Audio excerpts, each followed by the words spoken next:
Hi, welcome to Inside the Scary Mind of a Writer, and I'm Adina Lev, the writer.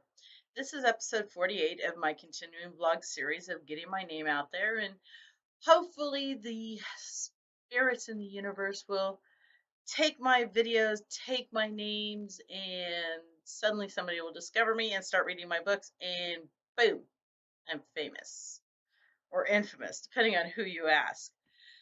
So lately, I've been thinking about my how I write.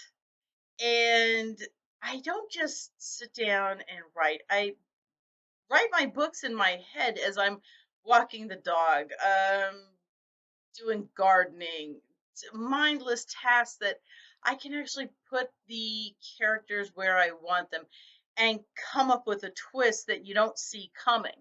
And this month, sitting down with my first editor, my primary editor, Hillary, I was able to I presented her with a twist and she said, "How do we make that work? It's a good twist. How do we make it work? And what's the purpose of it?" So you can't just do a twist without having background in it that you didn't see and purpose to that twist. So that's what I've been working on this week is I ask myself whenever I do something, to what end? If I'm questioning myself, let me go ahead and do that. To what end? Oh, yeah, to what end? I'm going to seek retribution. To what end? You go, you whack the guy, and then what? What was the reasoning for that? The husband is notorious. He is a traffic judge. He's one of those people, if you get in front of him, if you cut him off, you better keep up to the speed of traffic or else. Or if you are crawling up his ass, which if you cut him off in traffic, he will crawl up your ass. If somebody's crawling up his ass, he will hit those brakes and brake check you and say, "See, you shouldn't have got up my ass."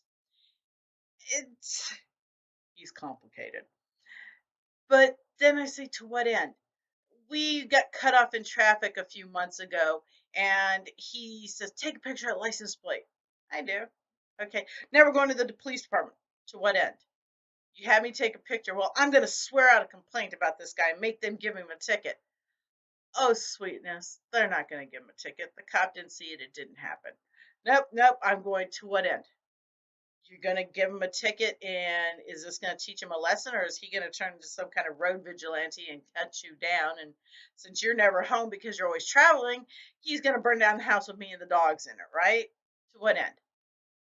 Long short is the cop basically said, Sir, I understand, and I'm glad you got his license plate, but I didn't see it. I can't swear to complaint for you." To what end? You got to ask yourself. It took me a long time to get there to say, what are you going to do that for? To what end? You're going to run across a marathon. To what end? Well, to the end is I get a little medal and bragging rights. Logical, right? So when I'm coming up with these twists, to what end? And I just, in this book, not the victim. Sam and I came up with that title, more Sam than me. Came in, not the victim. It makes you read, okay. I want the hits to keep on coming to this woman and seeing how she's resilient and how she just rolls with it. And part of that ability to roll with it is also because of her mother who got hit after hit and kept rolling with it. And she learned from example that her family is resilient. So I don't know if you can hear the birds outside singing. We had hell weather yesterday. It really was tornado winds, everything except on our property. I have a basket. It's a dollar store basket. It's just a little plastic wicker basket thing. And it's got a couple of tarps folded up in it.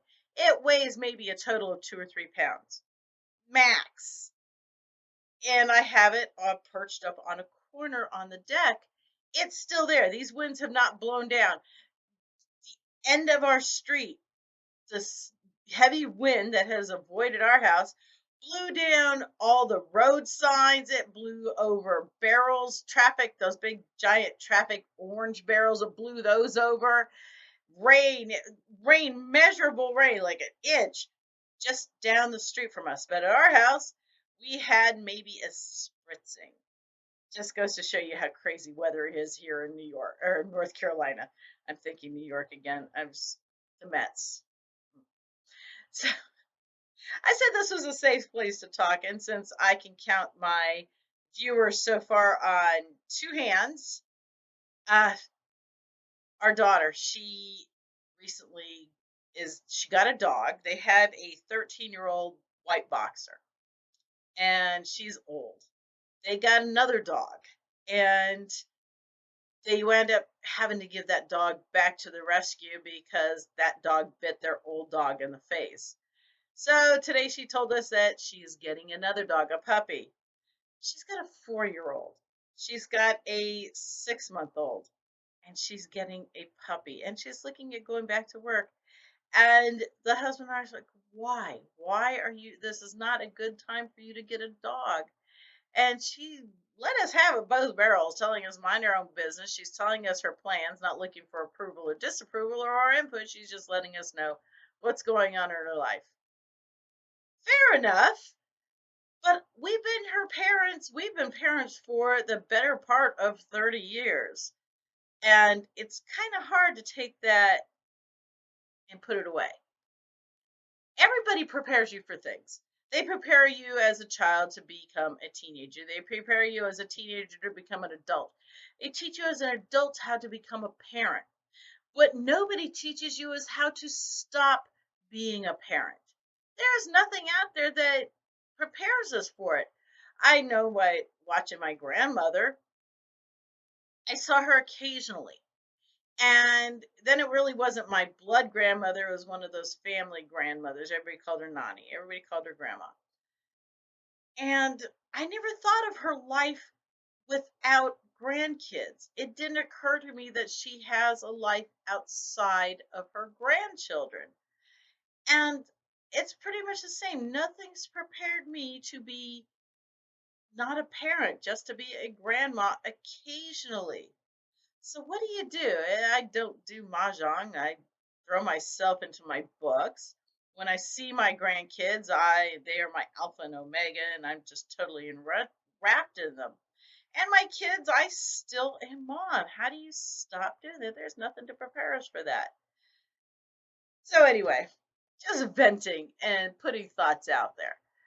My young friend Josh, suggested I do a podcast. I'm considering it, but what entails a podcast? So now there's something else for me to focus on besides this blog, but a podcast. I don't know if I'm ready for that. I'm still trying to get the whole hang of this blogging, and I still don't know how to edit to save my life. And without being one of those typical, we're not Gen X. I'm after the baby boom, but I'm not the Gen X. So I'm kind of like in that 63, 64, 65 birth year of in between things. I hate to be one of those stereotypical one of those that ask my kids, can you show me how to edit? Oh, mom, it's like this. You just do this, you click that. And hold on, let me write that down because I don't want to have to ask you again because you roll your eyes so hard. Oh, yeah. Back to the book. I really want to get some more cranked out because it just once you get into a role, you just keep going and going, and you can see how it plays out until you exhaust your brain. And I'm at that point right now. So this has been Inside the Scary Mind of a Writer. I'm Adina Lev, the writer. This is episode 48. Woo, we're clanking into the whole year. I'm excited. Please share my videos. Get my name out there. Google, share, Facebook, tweet my name so people see my books and sell my books, and maybe get a real agent so I can start doing the self-publishing, although I keep getting royalty checks. Like I've said before, they're nothing big to write about, but it's still, I am actually a published author selling books. Now let's get it mainstream. Adina Lev, Inside the Scary Mind of a Writer. Thumbs up, thumbs down, start a dialogue, share this. You guys go enjoy the outside. Be safe. Bye.